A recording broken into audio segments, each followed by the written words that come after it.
पिता उसको सत्पुत्र प्रदान करता है। पितामह उसको गोधन देते हैं। उसके प्रपितामह उसे बहुविध धन संपत्ति प्रदान करते हैं और वृद्ध प्रपितामह तृप्त होकर विपुल अन्न आदि प्रदान करते हैं। इस प्रकार श्राद्ध से तृप्त होकर सभी पितर पुत्र को वांछित फल देते हैं और धर्म मार्ग से धर्मराज के प्रासाद में जाकर वे धर्मराज की सभा में आदर पूर्वक विराजमान रहते हैं। सूत जी ने कहा, इस प्रकार श्री विष्णु जी से और्थ देहिक श्राद्ध दान आदि विषयक महात्म्य सुनकर गरुड़ जी को अपार हर्ष हुआ। यमलोक एवं यम सभा का वर्णन। चित्रगुप्त आदि के भवनों का परिचय। धर्मराज नगर के 4 द्वार। पुण्यात्माओं का धर्म सभा में प्रवेश। गरुड़ जी ने कहा, हे दयानिधि, यमलोक कितना बड़ा है, कैसा है, किसके द्वारा बनाया हुआ है, वहां की सभा कैसी है और उस सभा में धर्मराज किनके साथ बैठते हैं। हे दयानिधि, जिन धर्मों का आचरण करने के कारण धार्मिक पुरुष जिन धर्म मार्गों से यमराज के भवन में जाते हैं, उन धर्मों तथा मार्गों के विषय में भी आप मुझे बतलाइए। श्री भगवान ने कहा, हे गरुड़, धर्मराज का जो नगर नारद आदि मुनियों के लिए भी अगम्य है, उसके विषय में बतलाता हूँ। सुनो, उस दिव्य धर्म नगर को महापुण्य से ही प्राप्त किया जा सकता है। दक्षिण दिशा और नैऋत्य कोण के मध्य में वैवत्सव यम का जो नगर है, वह संपूर्ण नगर वज्र का बना हुआ है, दिव्य है और असुरों तथा देवताओं से अभेद्य है। वह पुर चौकोर 4 द्वारों वाला, ऊंची 4 दीवारी से घिरा हुआ और 1000 योजन प्रमाण वाला कहा गया है। उस पुर में चित्रगुप्त का सुंदर मंदिर है, जो 25 योजन लंबाई और चौड़ाई में फैला हुआ है। उसकी ऊंचाई 10,000 योजन है और वह लोहे की अत्यंत दिव्य 4 दीवारी से घिरा है। वहां आवागमन के लिए सैकड़ों गलियां हैं और वह पताकाओं एवं ध्वजों से विभूषित है। वह विमान समूह से घिरा हुआ है और गायन वायन से निनादित है। चित्र बनाने में निपुण चित्रकारों के द्वारा चित्रित है तथा देवताओं के शिल्पियों ने उसका निर्माण किया है। वह उद्यानों और उपवनों से रमणीय है। नाना प्रकार के पक्षीगण उसमें कलरव करते हैं तथा वह चारों ओर से गंधर्वों तथा अप्सराओं से घिरा है। उस सभा में अपने परम अद्भुत आसन पर स्थित चित्रगुप्त मनुष्यों की आयु की यथावत गणना करते हैं। वे मनुष्य के पाप और पुण्य का लेखा जोखा अभिलेख करने में त्रुटि नहीं करते। जिसने जो शुभ अथवा अशुभ कर्म किया है, चित्रगुप्त की आज्ञा से उसे उन सब का भोग करना होता है। चित्रगुप्त के घर के पूरब की ओर ज्वर का एक बड़ा विशाल घर है और उनके घर के दक्षिण सूल, लूता और विस्फोट के घर है तथा पश्चिम में कालपाश, अजीर्ण तथा अरुचि के घर है। चित्रगुप्त के घर के उत्तर की ओर राजरोग और पांडुरोग का घर है। ईशान कोण में शिरह पिंडा और अग्निकोण में मूर्छा का घर है। नैऋत्य कोण में अतिसार का, वाव्य कोण में शीत और दाह का स्थान है। इस प्रकार और भी अन्य अन्य व्याधियों से चित्रगुप्त का भवन घिरा हुआ है। चित्रगुप्त मनुष्यों के शुभ अशुभ कर्मों को लिखते हैं। चित्रगुप्त के भवन के 20 योजन आगे नगर के मध्य भाग में धर्मराज का महादिव्य भवन है। वह दिव्य रत्नमय तथा विद्युत की ज्वाला मालाओं से युक्त और सूर्य के समान देदीप्यमान है। वह 200 योजन चौड़ा, 200 योजन लंबा और 50 योजन ऊंचा है। 1000 स्तंभों पर धारण किया गया है। वैदूर्य मणि से मंडित है, स्वर्ण से अलंकृत है और अनेक प्रकार के धनिकों के भवन और प्रासाद गृह, देव सदन तथा राज सदन से परिपूर्ण है। वह भवन शरतकालिक मेघ के समान उज्ज्वल, निर्मल एवं सुवर्ण के बने हुए कलशों से अत्यंत मनोहर है। उसमें चित्र बहुरंगी रंग के स्फटिक से बनी हुई सीढ़ियां हैं और वज्र हीरा की फर्श से सुशोभित है। रोशन दानों में मोतियों के झालर लगे हैं। वह पताकाओं और ध्वजों से विभूषित, घंटा और नगाड़ों से निनादित तथा स्वर्ण के बने तोरणों से मंडित है। वह अनेक आश्चर्यों से परिपूर्ण और स्वर्ण निर्मित सैकड़ों किवाड़ों से युक्त है तथा कंटक रहित नाना वृक्ष, लताओं एवं गुल्मों, झाड़ियों से सुशोभित है। इसी प्रकार अन्य भूषणों से वह भवन सदा भूषित रहता है। विश्वकर्मा ने अपने आत्मयोग के प्रभाव से उसका निर्माण किया है। उस धर्मराज के भवन में 100 योजन लंबी चौड़ी दिव्य सभा है, जो सूर्य के समान प्रकाशित, चारों ओर से देदीप्यमान तथा इच्छा अनुसार स्वरूप धारण करने वाली है। वह न अधिक ठंडी है न अधिक गर्मी, वह मन को अत्यंत हर्षित करने वाली है। उसमें रहने वाले किसी को न कोई शोक होता है, न वृद्धावस्था सताती है, न भूख प्यास लगती है और न किसी के साथ अप्रिय घटना ही होती है। देवलोक और मनुष्य लोक में जितने काम्य विषय अभिलाषाएं हैं, वे सभी वहां उपलब्ध हैं। वहां सभी तरह के रसों से परिपूर्ण भक्ष्य और भोज्य सामग्रियां चारों ओर प्रचुर मात्रा में है। वहां सरस, शीतल तथा उष्ण जल भी उपलब्ध हैं। उनमें पुण्यमयी शब्द आदि विषय भी उपलब्ध हैं और नित्य मनोवांछित फल प्रदान करने वाले कल्प वृक्ष भी वहां हैं। हे गरुड़, वह सभा बाधा रहित, रमणीय और कामनाओं को पूर्ण करने वाली है। विश्वकर्मा ने दीर्घ काल तक तपस्या करके उसका निर्माण किया है। उसमें उग्र कठोर तपस्या करने वाले सुव्रती, सत्यवादी, शांत, सन्यासी, सिद्ध एवं पवित्र कर्म करके शुद्ध हुए पुरुष जाते हैं। उन सभी का देह तेजोमय होता है। वे आभूषणों से अलंकृत तथा निर्मल वस्त्रों से युक्त होते हैं तथा अपने किए हुए पुण्य कर्मों के कारण वहां विभूषित होकर विराजमान होते हैं। 10 योजन विस्तीर्ण और सभी प्रकार के रत्नों से सुशोभित उस सभा में अनुपम एवं उत्तम आसन पर धर्मराज विद्यमान रहते हैं। वे सतपुरुषों में श्रेष्ठ हैं और उनके मस्तक पर छत्र सुशोभित है तथा कानों में कुंडलों से अलंकृत वे श्रीमान महामुकुट से सुशोभित हैं। वे सभी प्रकार के अलंकारों से समन्वित तथा नील मेघ के समान कांति वाले हैं। हाथ में चंवर धारण की हुई अप्सराएं उन्हें पंखा झलती हैं। गंधर्वों के समूह तथा अप्सरा गणों का संघ गायन, वादन और नृत्य आदि द्वारा सभी ओर से उनकी सेवा करते हैं। हाथ में पाश लिए हुए मृत्यु और बलवान काल तथा विचित्र आकृति वाले चित्रगुप्त एवं कृतांत के द्वारा वे सेवित हैं। हाथों में पाश और दंड धारण करने वाले, उग्र स्वभाव वाले, आज्ञा के अधीन आचरण करने वाले तथा अपने समान बल वाले नाना सुभटों, दूतों से वे धर्मराज घिरे रहते हैं। हे खग, अग्निश्वात, सोमप, ऊष्मप, स्वधावान, बहिर्षद, मूर्तिमान तथा अमूर्तिमान जो पितर हैं एवं अर्यमा आदि जो पितृगण हैं और जो अन्य मूर्तिमान पितर हैं, वे सब मुनियों के साथ धर्मराज की उपासना करते हैं। अत्रि, वशिष्ठ, पुलह, दक्ष, क्रतु, अंगिरा, जमदग्नि नंदन परशुराम, भृगु, उलथ्य, अगस्त्य, नारद, ये तथा अन्य बहुत से पितृराज धर्मराज के सभासद हैं, जिनके नामों और कर्मों की गणना नहीं की जा सकती। ये धर्म शास्त्रों की व्याख्या करके यथावत निर्णय देते हैं। ब्रह्मा की आज्ञा के अनुसार वे सब धर्मराज की सेवा करते हैं। उन सभा में सूर्य वंश के और चंद्र वंश के अन्य बहुत से धर्मात्मा राजा धर्मराज की सेवा करते हैं। मनु, दिलीप, बांधाता, सगर, भगीरथ, अम्बरीश, अनाण्य, मुचुकंद, निमि, पृथु, ययाति, नहुष, पुरु, दुष्यंत, शिवी, नल, भरत, शंतनु, पांडु तथा सहस्त्र अर्जुन, ये यशस्वी पुण्यात्मा राजर्षि और बहुत से प्रख्यात राजा बहुत से अश्वमेध यज्ञों का अनुष्ठान करने के फलस्वरूप धर्मराज के सभासद हुए हैं।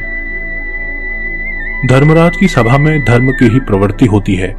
न वहां पक्षपात है, न झूठ बोला जाता है और न किसी का किसी के प्रति मात्सर्य भाव रहता है। सभी सभासद शास्त्रविद और सभी धर्म पारायण हैं। वे सदा उस सभा में वैवत्सव यम की उपासना करते हैं। हे गरुड़, महात्मा धर्मराज की वह सभा इस प्रकार की है। जो पापात्मा पुरुष दक्षिण द्वार से वहां जाते हैं, वे उस सभा को नहीं देख पाते। धर्मराज के पुर में जाने के लिए 4 द्वार हैं। पापियों के गमन के लिए जो द्वार है, उनके विषय में मैंने तुमसे पहले ही कह दिया। पूर्व आदि तीनों मार्गों से जो धर्मराज के मंदिर में जाते हैं, वे पुण्यात्मा होते हैं और अपने पुण्य कर्मों के बल से वहां जाते हैं। उनके विषय में सुनो।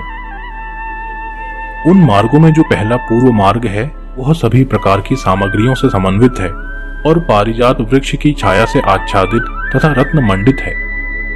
वह मार्ग विमानों के समूहों से संकीर्ण और हंसों की पंक्ति से सुशोभित है। विद्रुम के उद्यानों से व्याप्त है और अमृतमय जल से युक्त है।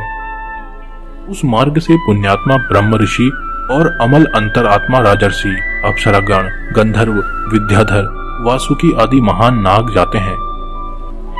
अन्य बहुत से देवताओं की आराधना करने वाले शिव भक्ति निष्ठ, ग्रीष्म ऋतु में प्याऊ का दान करने वाले अर्थात गौशाला लगाने वाले, माघ में आग सेकने के लिए लकड़ी देने वाले, वर्षा ऋतु में चतुर्मास करने वाले, विरक्त संतों को दान मान आदि प्रदान करके उन्हें विश्राम कराने वाले, दुखी मनुष्य को अमृतमय वचनों से आश्वस्त करने वाले और आश्रय देने वाले हैं। सत्य और धर्म में रहने वाले, क्रोध और लोभ से रहित, पिता माता में भक्ति रखने वाले, गुरु की सेवा में लगे रहने वाले, भूमि दान करने वाले, ग्रह दान करने वाले, गोदान करने वाले, विद्या प्रदान करने वाले, पुराण के वक्ता, श्रोता और पुराणों का पारायण करने वाले, ये सभी तथा अन्य पुण्यात्मा भी पूर्व द्वार से धर्मराज के नगर में प्रवेश करते हैं। वे सभी सुशील और शुद्ध बुद्धि वाले धर्मराज की सभा में जाते हैं। धर्मराज के नगर में जाने के लिए दूसरा उत्तर मार्ग है, जो सैकड़ों विशाल रथों तथा शिविका आदि नरयानों से परिपूर्ण है। वह हरिचंदन के वृक्षों से सुशोभित है। उस मार्ग में हंस और सारस से व्याप्त, चक्रवाक से सुशोभित तथा अमृत तुल्य जल से परिपूर्ण एक मनोरम सरोवर है। इस मार्ग से वैदिक अभ्यागतों की पूजा करने वाले, दुर्गा और सूर्य के भक्त, पर्वों पर तीर्थ स्नान करने वाले, धर्म संग्राम में अथवा अनशन करके मृत्यु प्राप्त करने वाले, वाराणसी में, गौशाला में अथवा तीर्थ जल में विधिवत प्राण त्याग करने वाले हैं। ब्राह्मणों अथवा अपने स्वामी के कार्य से तथा तीर्थ क्षेत्र में मरने वाले और जो देव प्रतिमा आदि के विध्वंस होने से बचाने के प्रयास में प्राण त्याग करने वाले हैं, योग अभ्यास से प्राण त्यागने वाले हैं, सतपात्रों की पूजा करने वाले हैं तथा नित्य महादान देने वाले हैं, वे व्यक्ति उत्तर द्वार से धर्म सभा में जाते हैं। तीसरा पश्चिम का मार्ग है, जो रत्न जटित भवनों से सुशोभित है। वह अमृतसर से सदा परिपूर्ण रहने वाली बावलियों से विराजित है। वह मार्ग ऐरावत कुल में उत्पन्न मदोन्मत्त हाथियों से तथा उच्च श्रवा से उत्पन्न अश्व रत्नों से भरा है। इस मार्ग से आत्म तत्व वेत्ता, शत शास्त्रों के परिचिंतक, भगवान विष्णु के अनन्य भक्त, गायत्री मंत्र का जप करने वाले, दूसरों की हिंसा, दूसरों के द्रव्य एवं दूसरों की निंदा से परामुख रहने वाले, अपनी पत्नी में संतुष्ट रहने वाले संत, अग्निहोत्री, वेद पाठी ब्राह्मण गमन करते हैं। ब्रह्मचर्य का पालन करने वाले, वानप्रस्थ आश्रम के नियमों का पालन करने वाले, तपस्वी, संन्यास धर्म का पालन करने वाले तथा श्री चरण सन्यासी एवं मिट्टी के ढेले, पत्थर और स्वर्ण को समान समझने वाले, ज्ञान एवं वैराग्य से संपन्न, सभी प्राणियों के हित साधन में निरत, शिव और विष्णु का व्रत करने वाले, सभी कर्मों को ब्रह्म को समर्पित करने वाले, देव ऋण, पितृ ऋण एवं ऋषि ऋण, इन तीनों ऋणों से विमुक्त, सदा पंच यज्ञ में निरत रहने वाले, पितरों को श्राद्ध देने वाले, समय से संध्या उपासना करने वाले, नीच की संगति से अलग रहने वाले, सतपुरुषों की संगति में निष्ठा रखने वाले, ये सभी जीव अप्सराओं के समूहों से युक्त श्रेष्ठ विमान में बैठकर अमृतपान करते हुए धर्मराज के भवन में जाते हैं और वे उस भवन के पश्चिम द्वार से प्रविष्ट होकर धर्म सभा में पहुंचते हैं। उन्हें आया हुआ देखकर धर्मराज बार बार स्वागत संभाषण करते हैं, उन्हें उठाकर अभ्युत्थान देते हैं और उनके सम्मुख जाते हैं। उस समय धर्मराज भगवान विष्णु के समान चतुर्भुज रूप और शंख चक्र गदा तथा खड्ग धारण करके पुण्य करने वाले जीवों के साथ स्नेह पूर्वक मित्रवत आचरण करते हैं। उन्हें बैठने के लिए सिंहासन देते हैं, नमस्कार करते हैं और पाद्य, अर्घ्य आदि प्रदान करके चंदन आदि पूजा सामग्रियों से उनकी पूजा करते हैं। धर्मराज कहते हैं, हे सभासदों, इन ज्ञानी को परम आदर पूर्वक नमस्कार कीजिए। यह हमारे मंडल का भेदन करके ब्रह्मलोक में जाएगा। हे बुद्धिमानों में श्रेष्ठ और नरक की यातना से भयभीत रहने वाले पुण्यात्माओं, आप लोगों ने अपने पुण्य कर्म अनुष्ठान से सुख प्रदान करने वाला दैवत्व प्राप्त कर लिया है। दुर्लभ मनुष्य योनि प्राप्त करके जो नित्य वस्तु धर्म का साधन नहीं करता, वह घोर नरक में गिरता है। उससे बढ़कर अचेतन अज्ञानी और कौन है? अस्थिर शरीर से और अस्थिर धन आदि से कोई एक बुद्धिमान मनुष्य ही स्थिर धर्म का संचयन करता है। इसलिए सभी प्रकार के प्रयत्नों को करके धर्म का संचय करना चाहिए। आप लोग सभी भोगों से परिपूर्ण पुण्यात्माओं के स्थान स्वर्ग में जाएं। ऐसा धर्मराज का वचन सुनकर उन्हें और उनकी सभा को प्रणाम करके वे देवताओं के द्वारा पूजित और मुनीश्वरों द्वारा स्तुत होकर विमान समूहों से परम पद को जाते हैं और कुछ परम आदर के साथ धर्मराज की सभा में ही रह जाते हैं और वहां एक कल्प पर्यंत रहकर मनुष्यों के लिए दुर्लभ भोगों का उपभोग करके पुण्यात्मा पुरुष शेष पुण्यों के अनुसार पुण्य दर्शन वाले मनुष्य योनि में जन्म लेता है। इस श्लोक में वह महान धन संपन्न सर्वज्ञ तथा सभी शास्त्रों में पारंगत होता है और पुनः आत्मचिंतन के द्वारा परम गति को प्राप्त करता है। हे गरुड़, तुमने यमलोक के विषय में पूछा था, वह सब मैंने बता दिया। इसको भक्तिपूर्वक सुनने वाला व्यक्ति भी धर्मराज की सभा में जाता है। धर्मात्मा जन का दिव्य लोकों का सुख भोग कर उत्तम कुल में जन्म लेना। शरीर के व्यावहारिक तथा पारमार्थिक दो रूपों का वर्णन। अजपा जप की विधि। भगवत प्राप्ति के साधनों में भक्ति योग की प्रधानता। गरुड़ जी ने कहा, धर्मात्मा व्यक्ति स्वर्ग के भोगों को भोगकर पुनः निर्मल कुल में उत्पन्न होता है, इसलिए माता के गर्भ में उसकी उत्पत्ति कैसे होती है, इस विषय में बताइए। हे करुणानिधे, पुण्यात्मा पुरुष इस देह के विषय में जिस प्रकार विचार करता है वह मैं सुनना चाहता हूं, मुझे बताइए। श्री भगवान ने कहा, हे गरुड़, तुमने ठीक पूछा है। मैं तुम्हें परम गोपनीय बात बताता हूं, जिसे जान लेने मात्र से मनुष्य सर्वज्ञ हो जाता है। पहले मैं तुम्हें शरीर के पारमार्थिक स्वरूप के विषय में बतलाता हूं, जो ब्रह्मांड के गुणों से संपन्न है और योगियों के द्वारा धारण करने योग्य है।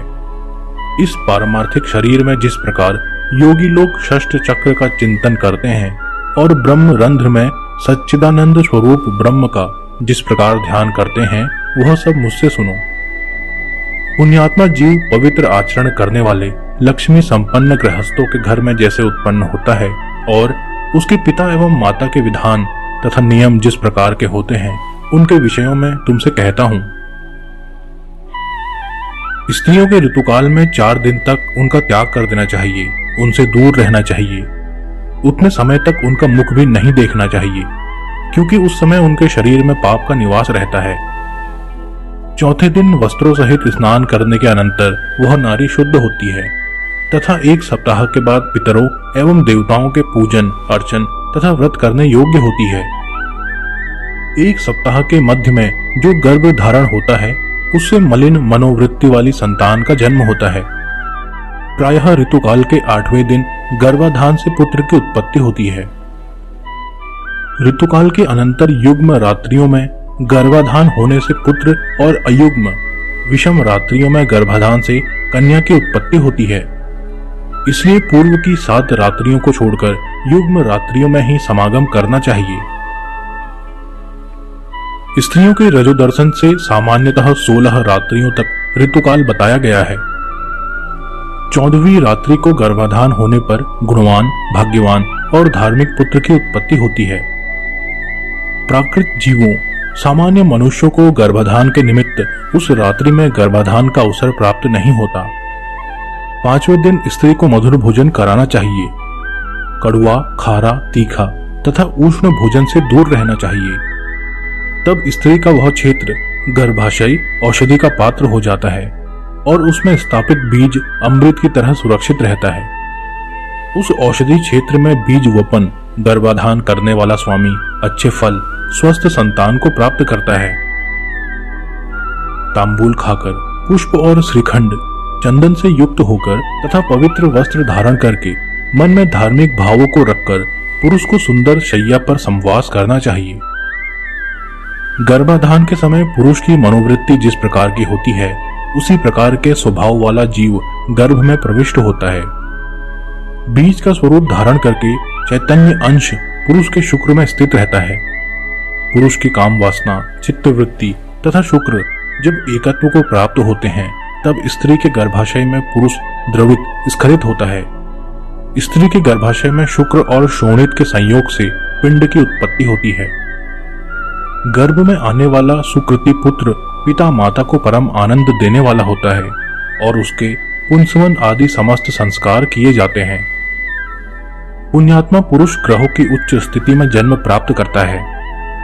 ऐसे पुत्र की उत्पत्ति के समय ब्राह्मण बहुत सारा धन प्राप्त करते हैं। वह पुत्र विद्या और विनय से संपन्न होकर पिता के घर में बढ़ता है और सत्पुरुषों के संसर्ग से सभी शास्त्रों में पांडित्य संपन्न हो जाता है। वह तरुणावस्था में देवी अंगना आदि का योग प्राप्त करता है और दानशील तथा धनी होता है।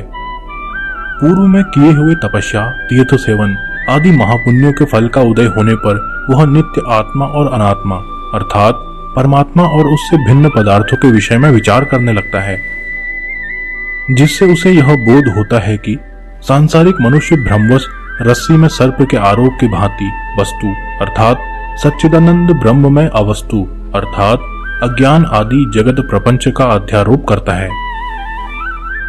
तब अपवाद अर्थात मिथ्या ज्ञान या भ्रम ज्ञान के निराकरण से रस्सी में सर्प की भ्रांति के निराकरण पूर्वक रस्सी की वास्तविकता के ज्ञान के समान ब्रह्म रूपी सत्य वस्तु में अज्ञान आदि जगत प्रपंच की मिथ्या प्रतीति के दूर हो जाने पर और ब्रह्म रूप सत्य वस्तु का सम्यक ज्ञान हो जाने पर वह उसी सच्चिदानंद ब्रह्म का चिंतन करने लगता है।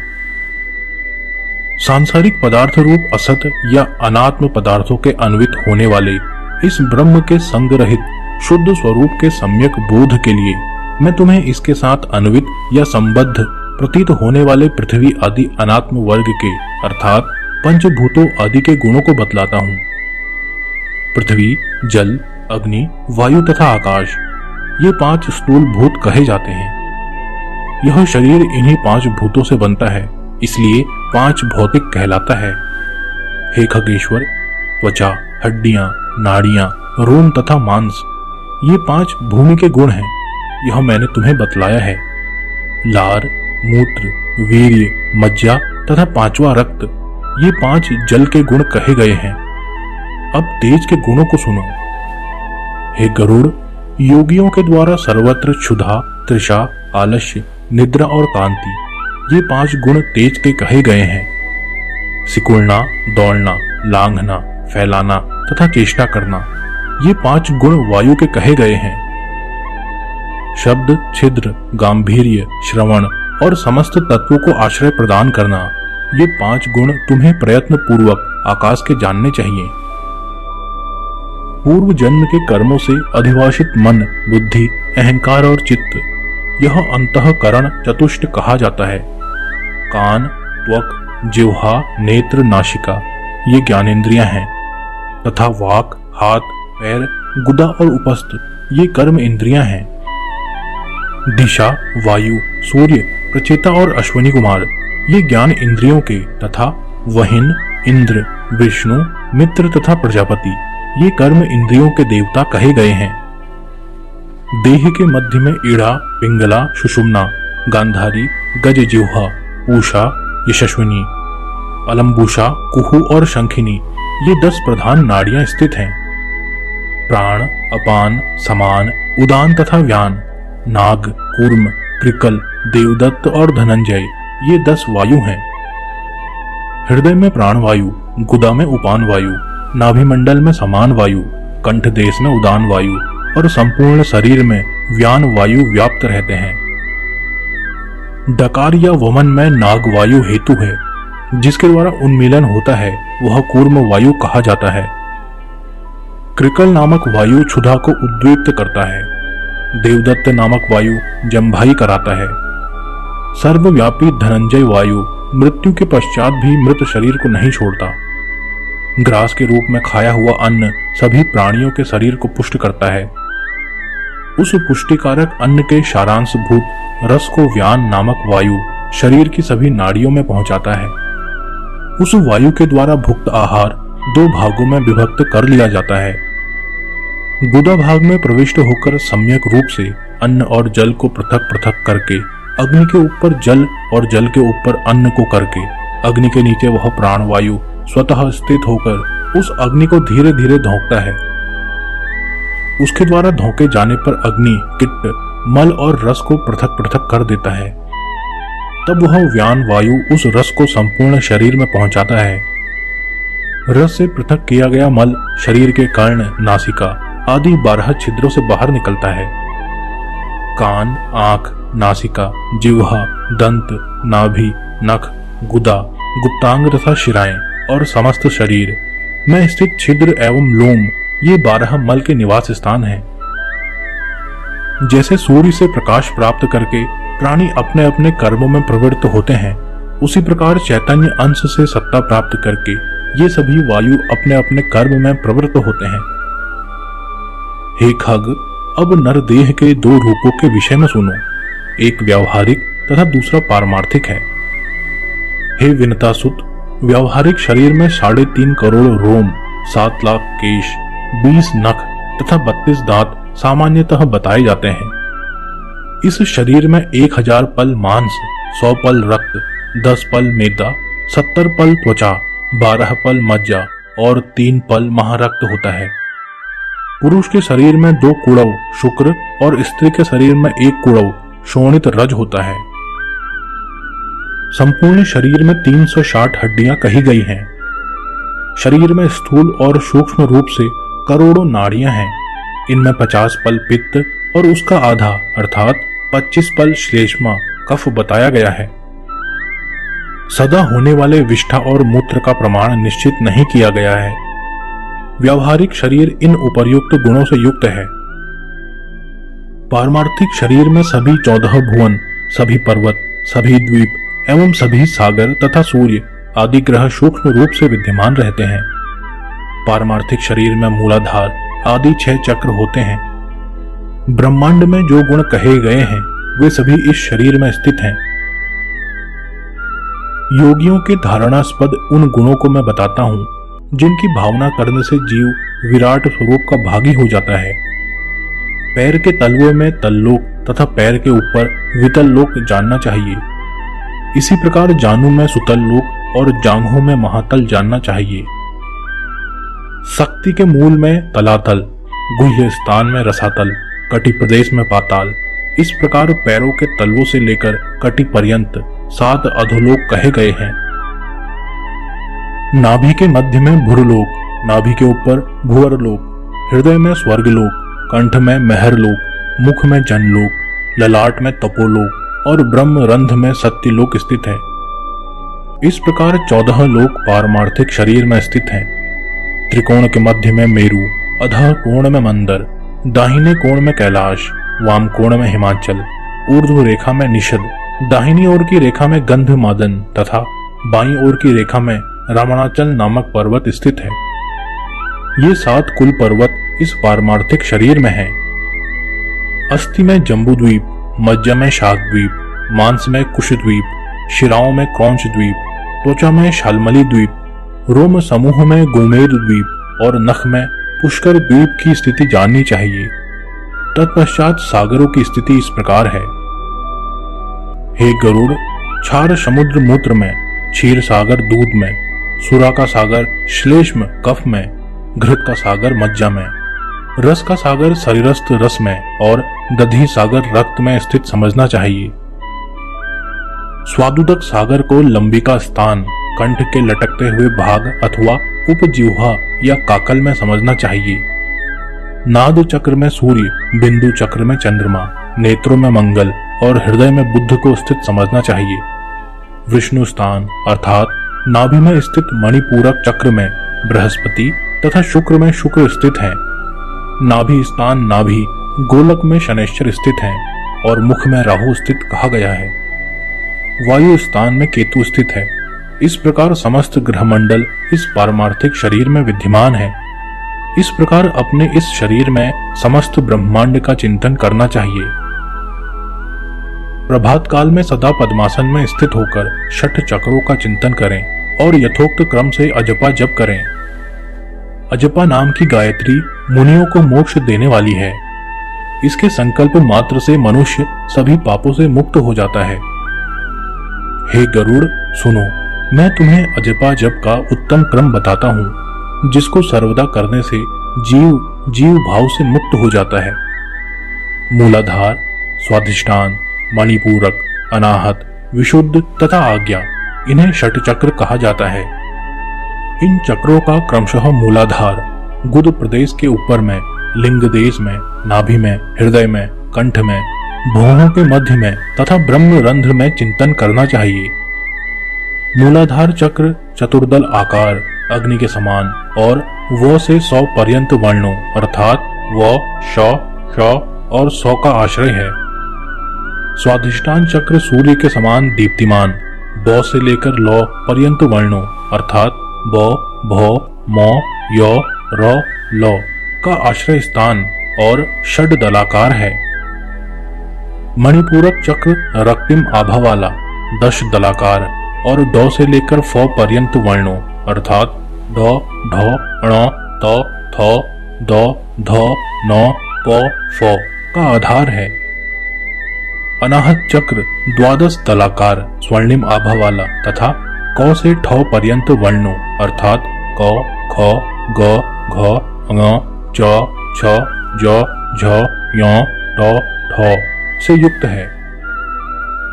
विशुद्ध चक्र 16 दलाकार 16 स्वरों अ, आ, ई, उ, ऋ, री, री, ए, आई, ओ, औ, अंक अह से युक्त कमल और चंद्रमा के समान कांति वाला होता है।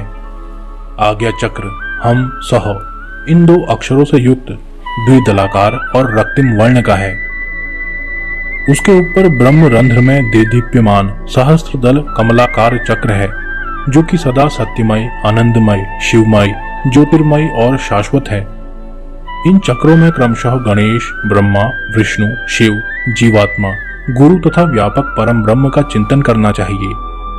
अर्थात मूलाधार चक्र में गणेश का, स्वाधिष्ठान चक्र में ब्रह्मा जी का, मणिपूरक चक्र में विष्णु का, अनाहत चक्र में शिव का, विशुद्ध चक्र में जीवात्मा का, आज्ञा चक्र में गुरु का और सहस्त्रार चक्र में सर्वव्यापी परम ब्रह्म का चिंतन करना चाहिए। विद्वानों ने एक दिन रात में 21,600 श्वासों की सूक्ष्म गति कही है। हम का उच्चारण करते हुए श्वास बाहर निकलता है और सह की ध्वनि करते हुए अंदर प्रविष्ट होता है। इस प्रकार तात्विक रूप से जीव हंसः हंसः इस मंत्र से परमात्मा का निरंतर जप करता रहता है। जीव के द्वारा अहोरात्र में किए जाने वाले इस अजपा जप के 600 मंत्र गणेश के लिए, 6000 ब्रह्मा के लिए, 6000 विष्णु के लिए, 6000 शिव के लिए, 1000 जीवात्मा के लिए, 1000 गुरु के लिए और 1000 मंत्र जप चिदात्मा के लिए निवेदित करने चाहिए। श्रेष्ठ संप्रदाय वेत्ता अरुण आदि मुनि इन 6 चक्रों में ब्रह्म मयूख किरण के रूप में स्थित गणेश आदि देवताओं का चिंतन करते हैं। शुक आदि मुनि भी अपने शिष्यों को इनका उपदेश करते हैं। अतः महापुरुषों की प्रवृत्ति को ध्यान में रखकर विद्वानों को सदा इन चक्रों में देवताओं का ध्यान करना चाहिए।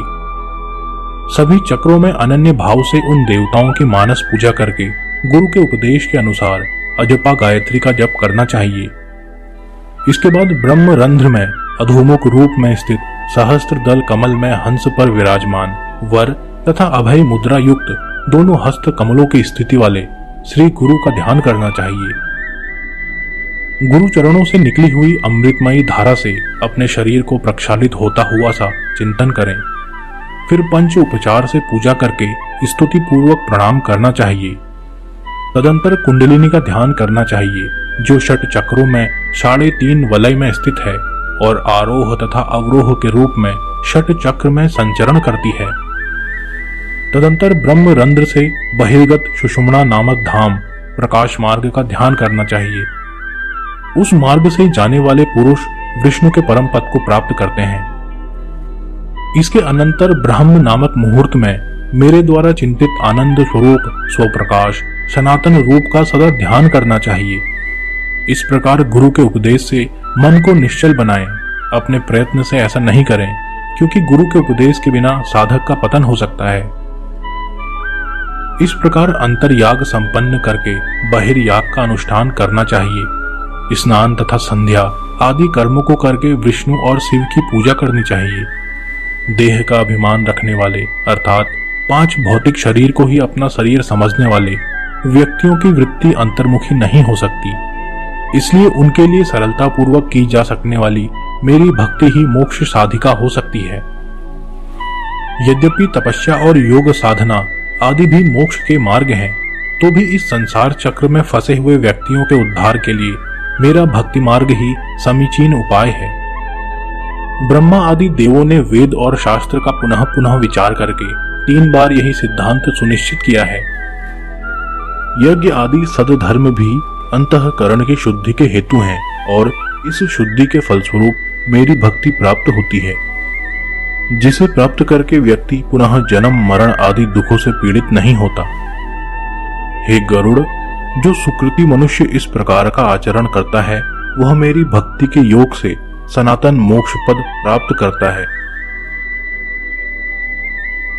मनुष्य शरीर प्राप्त करने की महिमा। धर्म आचरण ही मुख्य कर्तव्य शरीर और संसार की दुखरूपता तथा नश्वरता। मोक्ष धर्म का निरूपण।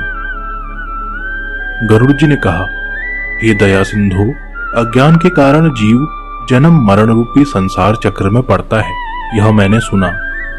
अब मैं मोक्ष के सनातन उपाय को सुनना चाहता हूं। हे भगवान,